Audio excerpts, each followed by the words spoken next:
coming up on Theater Talk. Jefferson, you're a theatrical personality, on stage and off. Were you always theatrical when you were a kid growing up? Well, perhaps I was. I lived in a neighborhood devoid of other children. So I come home from school and essentially put on last year's Halloween costume and stagger around the yard mumbling to myself. Why were there no children in the yard? You'd killed them all? I killed them all.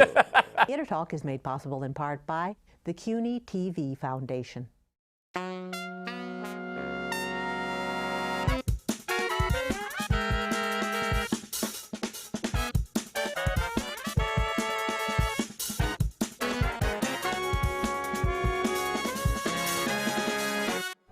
don't understand the poor. No, I don't understand the poor. The lives they lead of want and need. And I should think it would be a bore. From New York City, this is Theater Talk. I'm Susan Haskins. And I'm Michael Riedel of the New York Post. So, Michael, a big success of the Broadway season is this mad and murderous Broadway musical, A Gentleman's Guide to Love and Murder. Which our friend Charles Isherwood of the New York Times praised. I think it's his favorite musical of the season. It's based on the oddest title novel, Israel Rank, by Roy Horniman, which is better known to people as the Kind Hearts and Coronets film that featured Alec Guinness back in the 50s. And now it's been brought to a musical stage by the director, Darko Tresnjak, our guest. Did you get the name right, Darko? Did I get it Beautifully. right? Thank you very much. Much better than I'm used to. And he's brought two stars of the musical, Jefferson Mays. Welcome back, Jefferson. You were here when you did I Am My Own Wife, your Yes. Tony Award and every other award-winning play. And Bryce Pinkham, who is the murderer of A Gentleman's Guide to Love and Murder. Darko, what inspired you to take on this crazy murder plot and make it into a musical? 3 different actors, friends, told me about this wonderful musical, and they felt that I was right for it. And then my agent did the same thing. And then I directed a production of The Women at the Old Globe, which is, I think, one of the best things I've done. And Robert Friedman, who is one of the co-authors, he and Stephen Lottbach wrote Gentleman's Guide. He came to see it, and I think he felt that there was a right balance of seduction and subversion. You were right for a musical about a man who murders all of his relatives to get Sure, that's what attracted me to it. Because I think, you know, everybody was worried about that initially. I mean, who's going to follow the story? And I thought, well, musical audiences love success stories, no matter what. You know, Eliza Doolittle, How to Succeed in Business Without Really Trying. So I thought, like, they're going to go for this as long as he's good at it. And if the actor who gets reincarnated 8 times, each murder is a reward because he comes back, Jefferson in another role. So, Right. Yes, and you told me it was your inspiration to bring in Jefferson to play the 8 murdered people. Sure. Well, the authors asked me, you know, who I thought should play the part, and we had worked together, and I had just read... You didn't think Ethan Hawke?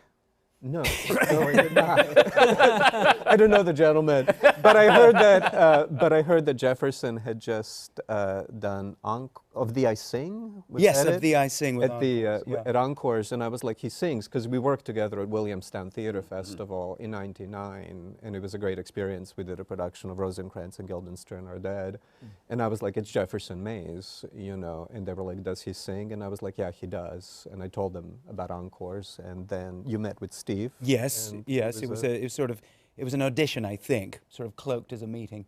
Yeah. Then you said, That's what you do, you cloak go it through in. these tunes, hum along. Would you like to sing? Yes, and I managed to be vaguely When people have Tonys, you cloak it as a meeting. Right, yes. It was painless. You know, but Yeah. when you have these meetings, Jefferson, you have to remember you've got to bring your Tony to the meeting. And when they ask you, can yeah. you sing, you just put your Tony on top of the piano, so then it evens Right, out. yes, on a coaster. See, Bryce, these are the tricks. Yes, good. You But I know think how- it does take a Yugoslavian to direct an English musical written by 2 Americans. You're playing 8 characters. You're the 8 members of the family. Yes. Bryce's character is bumping off. Exactly. Which Alec Guinness played famously in the movie. Did you take any of your lead or your inspiration at all from Alec Guinness? I assume. I take all my inspiration from Alec. Yeah, you can't go wrong with whenever that. possible. But I remember seeing the film Kind Hearts and Coronets when I was about 10 years old. Through a haze of pot smoke at my brother's film society at college, and he dragged me to see it, and I was just intoxicated by the experience. Bryce, Yes. you knew he was a great singer. When did you come into the process? You know, like a lot of things, I got a call saying, "Hey, there's an audition for a piece." So you actually had a genuine audition. Oh, It yes. wasn't a meeting cloaked as an Oh, yes. Now, Darko, you have to cast someone like Bryce impossibly handsome in the role, right? Because the audience has to really like the murderer. They have to like the murderer. He has to be convincing as you know, the apex of this love triangle with two women. You know, and it was really interesting because some people, potential producers, had real problems not with the fact that he kills 8 people, but the They're fact that there's producers. an They kill a lot more. no, but that there's an implication of a 3-way. And I was that's like, what- that is American morality. I was like, he killed 8 relatives. You have no problems with it, but you think we should get rid of a 3-way? You know, so I was like, Jefferson, how do you now distinguish each of the relatives? And they're not the relatives aren't the greatest people in the world. I No, mean, they're they're all a bunch of detestable. spoiled. Yeah, they're spoiled, Yes, rich kids who've narcissistic. achieved nothing in their Yeah. lives. So. Certainly.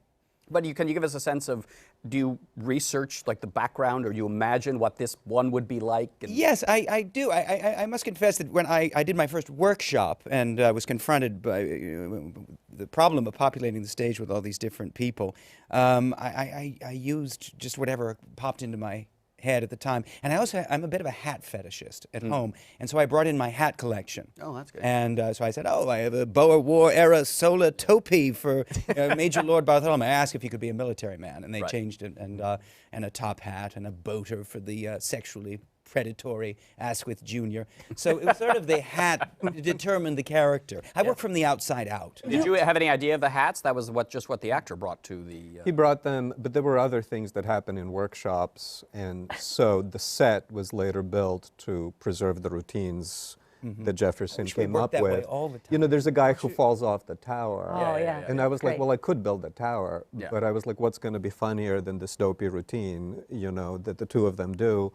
So that was the idea, you know, behind the projections and the Hitchcock vertigo spirals. you I made it wanted to beautiful. preserve. I wanted to preserve. We made it the gags. stupid, and he made it beautiful. Well, Sorry. So you guys are hamming it up in the rehearsal hall, just sort of goofing around and doing physical comedy shtick and that kind of. Yes, stuff? and all the things that seemed like a really good idea at the time in rehearsal, but are Yeah. actually quite painful now. I wish I could go back in time and find something a little less. Say, what you said about the hats is interesting because Laurence Olivier famously said when he was developing characters, find the shoes, Yes. found the man. But you Right, worked absolutely. from the top down. You Ego worked from time the. is a different way of working. Jefferson, you're basically on a marathon. I mean, you are going on and off stage with just such incredible energy, and one wonders even if you have time to differentiate the characters beyond the hats. You're asked to switch around so quickly. It does happen at lightning speeds, and I You ever mix them up and come on with the wrong hat? Well, I've come up with costume pieces from other characters, vestigial costume pieces, and it's gotten. I mean, I've had to tear them off in the course of the performance and hurl them into the wings, which has gotten a laugh. Yeah, you but- mentioned your dresser before. Is it Yes, one dresser or more? How good many? God, I have up to 4 people. Yeah, I mean, working it's- on me Yeah. at some points. But Julian Andres Arango is my dresser, and Right. he's like an actor whisperer, the calmest man I've ever met. He's completely zen, does lots of Bikram yoga, and he has a series of hand gestures. You know, he says, stop. Sit. Essentially, I feel like a Westminster Airedale or something. But he's a genius and keeps me calm. Yeah. And then it affects these marvelous changes. Since this show is watched by a lot of aspiring actors and directors, I'd love just to get a sense of your background and what attracted you to the theater. We'll start with you, Bryce. You grew up Well, where? yeah, I grew up in Northern California, outside of San Francisco, and I always tell people that I think I had the. My first grade teacher told my parents that they should probably find an outlet for my reckless creativity, which they did. And that was, Pulling that girl's hairs in front of you. Exactly. And so I sort of had the bug at an early age, but never took it seriously until college, and then found myself at the Yale School of Drama, moved to New York, and musicals has been where I've got my foot in the door. Now, Jefferson, you're a theatrical personality, on stage and off. Were you always theatrical when you were a kid growing up? Well, perhaps I was. I lived in a neighborhood devoid of other children. So I come home from school and essentially put on last year's Halloween costume and stagger around the yard mumbling to Why myself. would there not? Why were there no children in the yard? You'd killed them all? I killed them all. No, it was just a neighborhood. There were no kids. So you had to entertain yourself. Yes, I did. Imaginary. So place. hence the one-man shows. Yeah. I think my first theatrical, we were talking about this the other day, was being read aloud to by my parents. Our television fell off the table sometime during the Vietnam War. Basset hound ran under and got caught in the cord. And so my parents started to pass a novel around the table after dinner, like Great Expectations or David Copperfield or stories of James Thurber. And I loved that. My mother's face would change into whatever character she was reading. And it was magical and kind of creepy. And it really excited me. And my dad had a very lovely, detached narrative voice.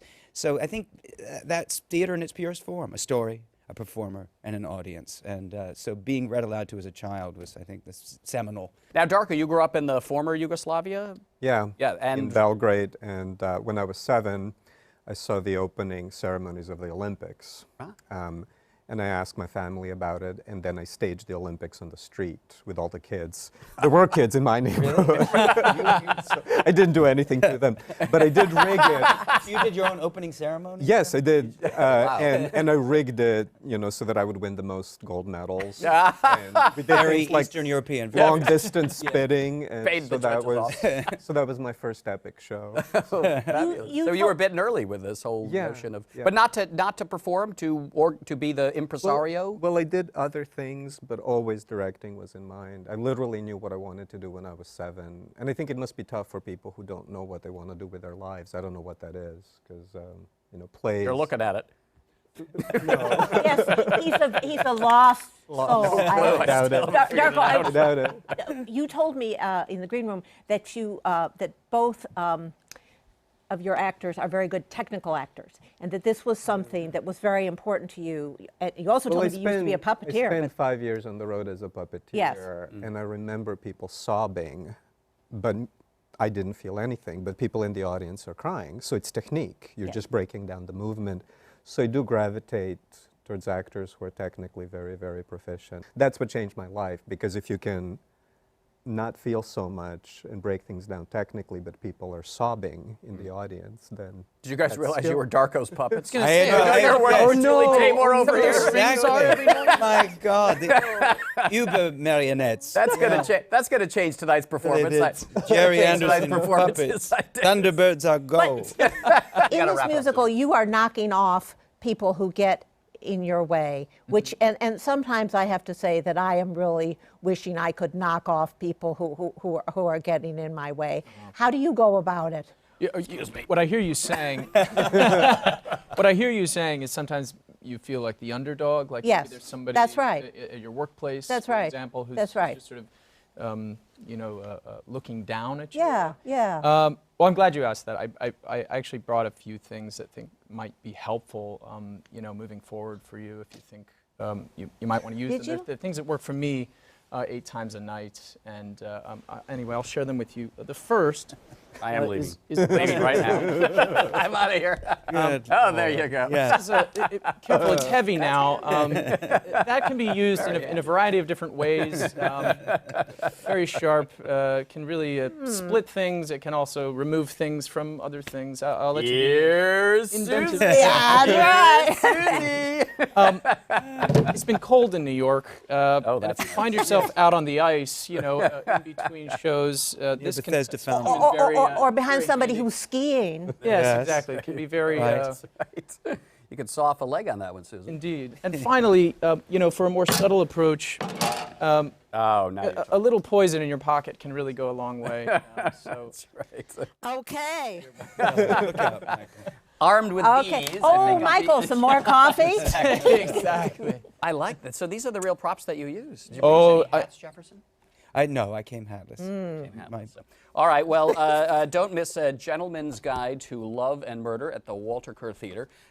Terrific new musical based on the wonderful old Rank movie, Kind Hearts and Cornets, starring Bryce Pinkham as the murderer and Jefferson Mays as all of the victims, and directed by Darko Tresnjak. Tresnjak, that's it. The puppets makes- and the puppet. And the Put that axe down, Susan. Put that axe down. We'll see you next time, if I'm still around on Theater Talk.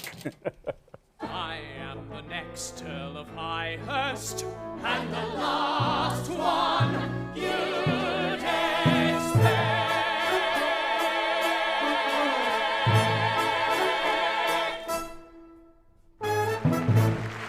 On March 16th, New York celebrated the 44th anniversary of the New Federal Theater, one of the first and most prominent black theaters in America.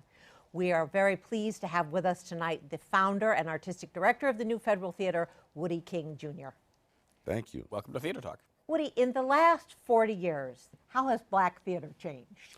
Well, the introduction of new writers who explored new kind of things, the introduction of George C. Wolfe, the introduction of people like Ntozake Shange and August Wilson, who really explored the human condition in its totality. It was like amazing to see his 10 plays chronicling the history of African Americans in this country. Wilson, yeah. And so I was able to produce one of his plays at New Federal, Joe Turner's Come and Gone. Yeah, great And play. it was just amazing. So back in 1970, what gave you the motivation to start the New Federal Theater? Well, what happened, again, I was doing plays off-Broadway with the Chelsea Theater Center and with the American Place Theater. And what happened is the advent of the Negro Ensemble Company and the advent of the New Lafayette Theater, I had all these plays, and I would go to them and ask the producing director of the theaters, please read this. And I said, no. And then one director says, look, if you want this play done, why don't you produce it yourself? And of course, I said, oh, this is an opportunity. I was at a location that had a beautiful theater, the old neighborhood playhouse. I was working at Henry Street Settlement. And the then director, Bertram Beck, says, oh, you want to start a theater? Why not? And we went around and raised the money, and Henry Street supported the theater for the next 20 years. You had been an actor, I know that. Yes. Had you had your eye on producing, or was this something that just sort of took you over? Well, again, when I was very young, I arrived in New York in 1964. So to make a long story short, I arrived in New York in a play that I had produced and directed, and I was starring in. It's a 3-character play. You were like the old actor-manager. You ran everything. Right. Written by the Reverend Malcolm Boyd, who was known as the civil rights minister. So all of his royalties and all of the profits went back to the Episcopal Church and the sit-ins and the marches. So as a producer-director of the play, Malcolm did not take a salary, and we gave it into the civil rights movement. So I came into New York in a hit play. And to make a long story short, I took a job as I was an engineer, and they found out I was an actor and fired me immediately. So that's how.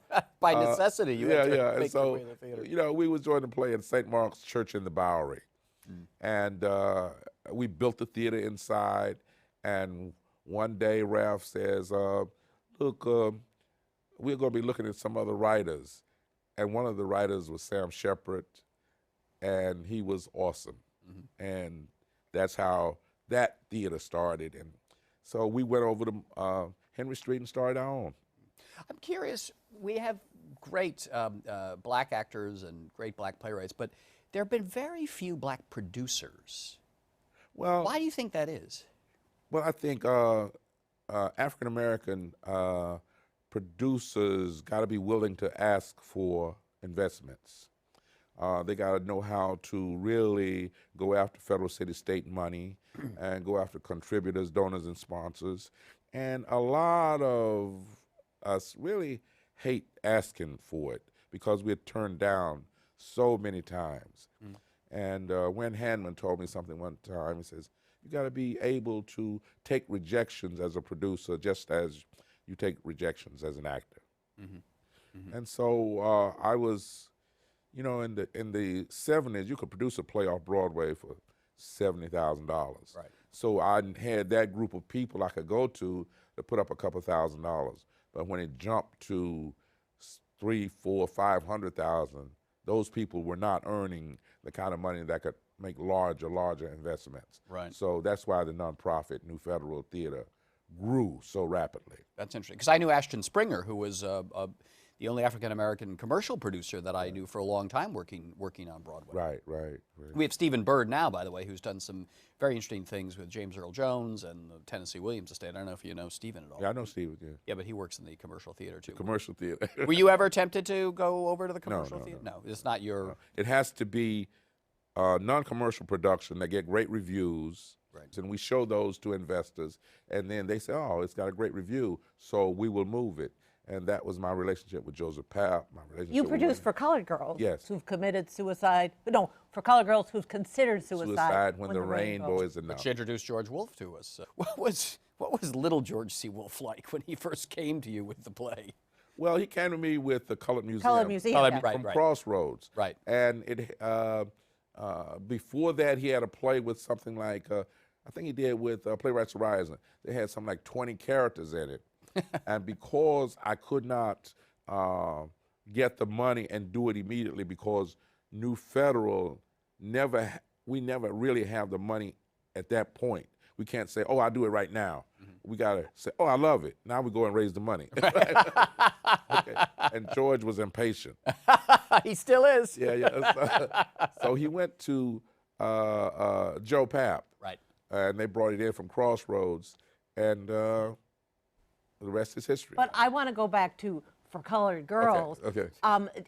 Did you cast that production? Were you, how far into the realization of that production were you working with it? No, I saw it at a cafe on East 3rd Street. Yes. Because 2 of the actresses in it at that time invited me over. Yes. I went to see it, committed to doing it, went to Joe Papp, and he said, "Well, if you do it and it works, we can bring it over to the public." And it worked tremendously. Great reviews from Harold Clurman and Edith Oliver, just great reviews. And then we moved it over to the public. And I guess 3 or 4 weeks into the re-rehearsing at the public, Joe felt that he wanted to bring in some stars. And we would walk around the block talking about what he wanted to do, and he was going to do it, and you couldn't say no to him. You just listen, be very quiet. But he never brought in Rosalind Cash, Gloria Foster, Ellen Holly. These were the actresses he wanted to bring in. And the play opened, got great reviews, and it was like that conversation never happened. And you had the wonderful actress Trezana Beverly, who yes. won the Tony Award. the One Tony. of the most wonderful performances I have ever seen, Trezana Beverly. She teaches at New Federal Theater acting, and she came to our 44th anniversary a celebration on April 16th. How much money did you have when you started the New Federal Theater? What was the original seed money for it? About $225,000. And I had to give up my job at the Rockefeller Foundation to get 75 of that because they didn't want it to be a conflict of interest. Could you give one piece of advice for young producers before we go? Starting their theater, Oh, starting yeah. a theater company. What would you tell young Because producers? the theater really only thrives when you have people who were your age now starting their dreams and their hopes and their theater. Well, I think I was very much aware of the contributions of the literary establishment, especially African American literary establishment. And I would say to the young people, if you're not passionate about what you want to produce, don't try and produce it. You can't ask anyone to invest or even get a grant unless you are passionate. I'm going to do this play, I've got to do this play, and it is the most important play.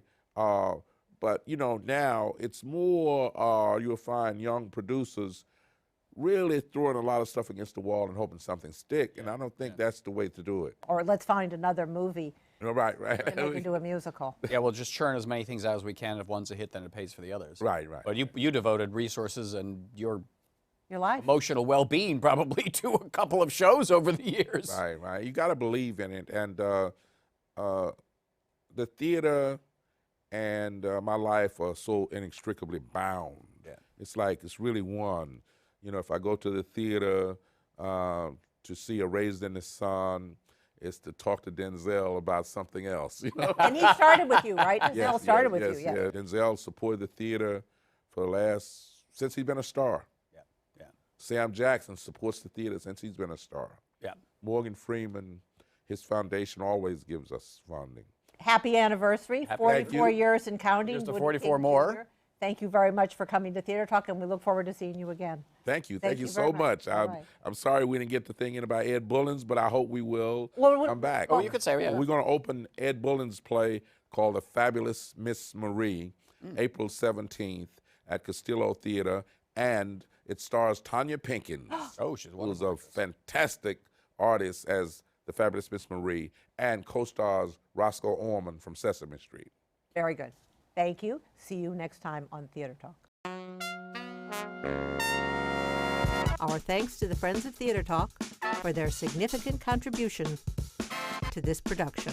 Theater Talk is made possible in part by the Frederick Lowe Foundation, the Corey and Bob Dinelli Charitable Fund, the Noel Coward Foundation, Carrie J. Fries, the Dorothy Strelson Foundation, plus public funds from the New York City Department of Cultural Affairs, the New York State Council on the Arts, a state agency, and the Theater Development Fund's Technical Accessibility Program, which helps provide closed captioning.